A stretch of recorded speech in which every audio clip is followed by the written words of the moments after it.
আপনার কিডনিতে সিস্ট পাওয়া গেছে, ডাক্তারের রিপোর্টে লাইনে লেখা রেনাল সিস্ট।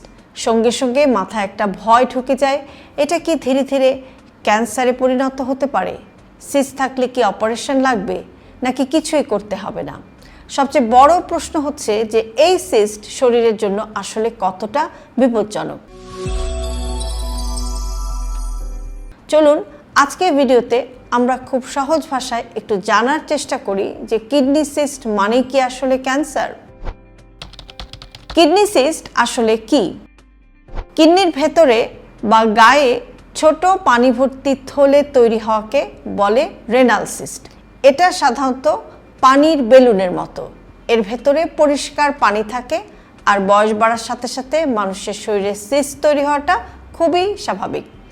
অর্থাৎ কিডনি সিস্ট মানেই যে একটা সমস্যা, এটা কিন্তু ঠিক ধারণা না। কিডনি সিস্ট কয় ধরনের হতে পারে? সাধারণত দুই ধরনের হতে পারে। একটি হচ্ছে সিম্পল সিস্ট, যেটা সবচেয়ে সাধারণ। এটা একদম হার্মলেস বা এটা কোনো ক্ষতি করে না এবং এতে কোনো ব্যথাও হয় না। এটা কিডনি ড্যামেজও করে না। এগুলো বেশিরভাগ ক্ষেত্রেই কোনো চিকিৎসাও লাগে না।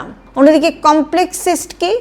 কমপ্লেক্স সিস্ট যেটা দেখতে একটু জটিল, এর ভেতরে কিছু সলিড অংশ থাকতে পারে। এই সিস্টের দেয়ালটা একটু পুরু হতে পারে, ভেতরে একটু রক্তক্ষরণ হতে পারে এবং সে কারণে এগুলোকে কিন্তু ফলো আপে রাখতে হবে। সিম্পল সিস্ট কি ক্যান্সারের সাথে সম্পর্কযুক্ত? বেশিরভাগ সিম্পল সিস্ট আসলে কখনো ক্যান্সার হয় না। বিশ্ব স্বাস্থ্য সংস্থা বা WHO এবং ইন্টারন্যাশনাল নেফ্রোলজি গাইডলাইন অনুযায়ী সিম্পল সিস্ট হচ্ছে বেনাইন, অর্থাৎ নন ক্যান্সারাস, যেটা বডির জন্য কোনো ক্ষতি করে না। তাই রিপোর্টে সিম্পল সিস্ট লেখা থাকলে শুধু শুধু ভয় পাবেন না। অন্যদিকে কমপ্লেক্স সিস্ট ঝুঁকি কিছুটা বাড়াতে পারে, তবে খুব কম ক্ষেত্রে কমপ্লেক্স সিস্ট ধীরে ধীরে সমস্যা তৈরি করতে পারে, কিন্তু তাও সেটা একেবারেই রেয়ারই বলা যায়। তাই কমপ্লেক্স সিস্ট হলে যে কাজটি আপনাকে করতে হবে সেটা হচ্ছে যে সেটাকে একটু নজরে রাখতে হবে। কিভাবে আপনি এটাকে নজরে রাখতে পারেন? নিয়মিত এটাকে ফলো আপ করতে হবে। আর এই ফলো আপের গাইডলাইনটা আপনি পেয়ে যাবেন আপনার চিকিৎসকের কাছে। আল্ট্রাসাউন্ড পরীক্ষার মাধ্যমে অথবা সিটি স্ক্যানের মাধ্যমে কিন্তু এই কমপ্লেক্স সিস্টগুলোকে একটু নজরদারিতে রাখা যায়। কিডনি সিস্টের লক্ষণ কি কি হতে পারে? অনেক সময় কোনো লক্ষণই কিন্তু থাকে না, কিন্তু যদি থাকে আপনার পাশের দিকে একটু ব্যথা, পেটের এক পাশ ভারী মনে হওয়া, ইউরিনারি ট্র্যাক্টে ইনফেকশন বা প্রস্রাবে ইনফেকশন বারবার হচ্ছে এবং খুব বড় হলে চাপের অনুভূতি, এরকম লক্ষণ কিন্তু মাঝে মাঝে দেখা যেতে পারে।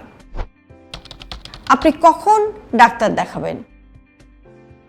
যদি অনেক বেশি ব্যথা হয়, ইউটিআই বারবার হয় বা প্রস্রাবের ইনফেকশন বারবার হয়, রিপোর্টে কমপ্লেক্স সিস্ট লেখা থাকলে এবং সিস্ট আকারে বড় হলে, এরকম কন্ডিশনে অবশ্যই আপনি ডাক্তারের সাথে পরামর্শ করবেন। এখন আসি যে সিম্পল সিস্ট হলে আপনার লাইফস্টাইল কেমন হবে।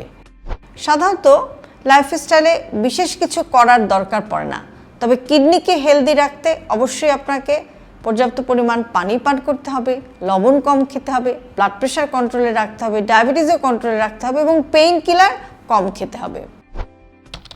সার্জারি বা অপারেশন লাগবে কিনা?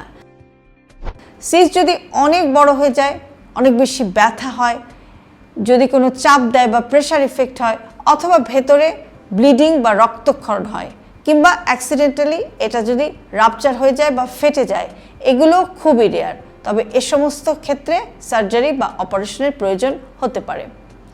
সুতরাং সিম্পল সিস্ট মানেই ক্যান্সার হবে, এটা একদম ভুল ধারণা।